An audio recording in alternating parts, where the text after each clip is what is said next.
چھوٹے چھوٹے دانے۔ کسی جنگل میں ایک ننھی چونٹی اپنی بوڑھی ماں کے ساتھ رہتی تھی۔ ننھی چونٹی کی ماں جب تک صحت مند تھی اپنی اور ننھی چونٹی کے لیے مزیدار دانے لاتی، لیکن جب اس کی ماں بیمار اور بوڑھی ہو گئی تو دانے لانے کی ذمہ داری ننھی چونٹی پر آ پڑی۔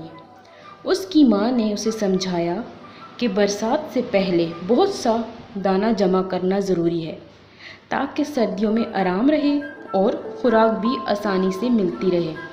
ننھی نے پہلے دن تو بہت محنت کی اور دور سے دانہ گھر تک لاتی تھی، اور پھر دانہ لانے سے ایک دن اس نے انکار کر دیا۔ ننھی چونٹی کی ماں نے فکر مند لہجے میں کہا، ننھی، صرف ان چند دانوں سے تو کچھ نہیں ہوگا، آخر ہم سردیوں میں اپنا پیٹ کیسے بھریں گے؟ اس وقت خوراک بالکل غائب ہوگی۔ ننھی نے کہا، یہ بہت مشکل کام ہے، میں تو صرف چند دانے ہی لا سکتی ہوں، اس سے زیادہ نہیں۔ یہ کہہ کر ننھی سو گئی۔ اگلے دن وہ پھر دانوں کی تلاش میں نکل پڑی۔ اس نے سوچا کہ میں اب بڑے بڑے دانے اپنے گھر جمع کروں گی۔ اسے ایک درخت کے نیچے بہت سی چونٹیاں جاتی نظر آئیں۔ جب وہ درخت کے قریب پہنچی تو وہاں روٹی کے بے شمار ٹکڑے پڑے تھے۔ اس نے دیکھا کہ جو چونٹیاں چھوٹی ہیں وہ بڑی تیزی سے چھوٹے چھوٹے دانے منہ میں اٹھائے لیے جا رہی ہیں، جبکہ بڑے بڑے چونٹے بڑے بڑے دانے منہ میں دبائے جا رہے تھے۔ اس نے ایک بڑا دانہ منہ میں پکڑا اور چل پڑی، لیکن ابھی چند قدم ہی چلی تھی کہ تھک گئی۔ اس دوران ایک بوڑھی چونٹی کی نظر ننھی چونٹی پر پڑی۔ اس نے کہا، بھائی ننھی، کیا بات ہے؟ اس نے سارا قصہ سنایا۔ بڑی خالہ ہنس پڑی۔ بڑی خالہ ننھی چونٹی کو ایک درخت کے قریب لے گئی جہاں ٹھنڈی چھاؤں تھی۔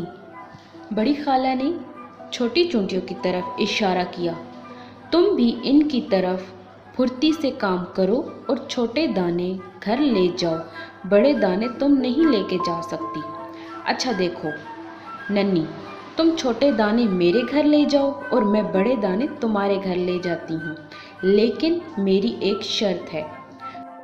خالہ، مجھے ہر شرط منظور ہے، ننھی چونٹی نے خوشی خوشی بولا۔ تم ہر روز 3 گھنٹے کام کرو گی، خالہ جان نے شرط بتائی تو ننھی نے خوشی خوشی حامی بھری۔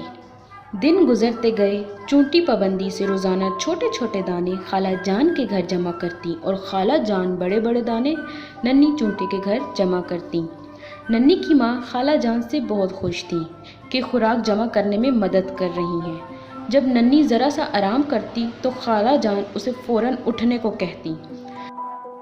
ننھی، بس اب دانے جمع کرنے بند کر دو، ایک دن خالہ جان نے ننھی سے کہا۔ خالہ جان، میں کچھ دانے اور جمع کرنا چاہتی ہوں، ننھی نے جواب دیا۔ اصل میں ننھی چاہتی تھی کہ خالہ جان بڑے بڑے دانے اس کے گھر جمع کرتی رہیں۔ بس ننھی، خوراک بہت زیادہ جمع ہو گئی ہے اور اتنی کافی ہے۔ خالہ جان نے ننھی کو سمجھایا تو اس نے بات مان لی۔ پھر ننھی اور خالہ جان اپنے اپنے گھروں کو روانہ ہو گئے۔ دن گزرتے رہے، ننھی کے ہاں بہت سی خوراک جمع تھی۔ خوراک کے بڑے بڑے دانے دیکھ کر ننھی خالہ جان کی بہت شکر گزار تھی۔ ایک دن جب سردیاں زوروں پر تھیں، سب جانور اپنے اپنے گھروں میں آرام کر رہے تھے کہ اچانک ننھی کے گھر کے دروازے پر دستک ہوئی۔ ننھی نے دروازہ کھولا تو خوشی سے اس کی چیخ نکل گئی۔ مہربان خالہ جان سامنے کھڑی تھیں۔ ننھی نے جلدی سے انہیں اندر بلایا اور ان کی خوب خاطر کی۔ اس کی ماں بھی خالہ جان کی بہت شکر گزار تھیں۔ خالہ جان، آپ کی بہت بہت مہربانی، ننھی نے خالہ جان سے کہا۔ کیوں ننھی، کس بات کی مہربانی؟ خالہ جان نے حیرت سے بولا۔ خالہ جان، آپ نے یہ اتنی ساری خوراک جو ہمیں دی ہے۔ ننھی نے خوراک کے بڑے ڈھیر کی طرف اشارہ کیا۔ اچھا، خالہ جان نے کہکا لگا کر کہا، لیکن تم نے وہ خوراک تو دیکھی ہی نہیں جو میں نے گودام میں جمع کی ہے، جو تم لائی تھی۔ خالہ جان، وہ تو چھوٹے چھوٹے دانے تھے، ان کے مقابلے میں ان بڑے دانوں کا کیا مقام؟ خود دیکھو گی تو پتہ چلے گا کہ کس کی خوراک زیادہ ہے، وہ جو تم نے جمع کی تھی یا وہ بڑے بڑے دانے جو میں نے تمہارے گھر میں جمع کیے ہیں۔ خالہ جان نے کہا اور اس کی ماں سے اجازت لی کہ وہ ننھی کو اپنے گھر لے کے جا رہی ہے تاکہ اسے خوراک دکھا سکے۔ اس کی ماں نے خوشی خوشی اجازت دے دی اور خالہ جان ننھی کو لے کر اپنے گھر روانہ ہوئی۔ ارے خالہ جان! ننھی کے منہ سے حیرت کے مارے چیخ نکل گئی۔ کیوں ننھی، دیکھا تم نے کتنی خوراک جمع کی ہے؟ اب بتاؤ وہ خوراک زیادہ تھی یا یہ چھوٹے چھوٹے دانے؟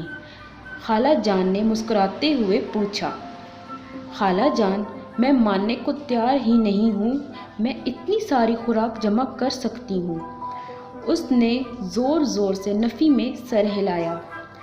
دیکھو ننھی، خالہ جان نے اسے سمجھاتے ہوئے کہا، یہ سب خوراک تم نے جمع کی تھی، یہ اس کے لیے بہت زیادہ ہے کہ تم نے 1 مہینے میں ہر روز بہت محنت اور ایمانداری سے کام کیا۔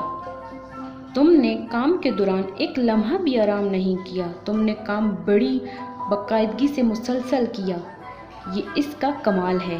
یاد رکھو، محنت اور کام کو باقاعدگی سے کرنے میں ہی کامیابی ہے، اتنی بڑی کامیابی کہ تم حیران ہو جاؤ گی، اتنی حیران جتنی کہ تم اب ہو رہی ہو۔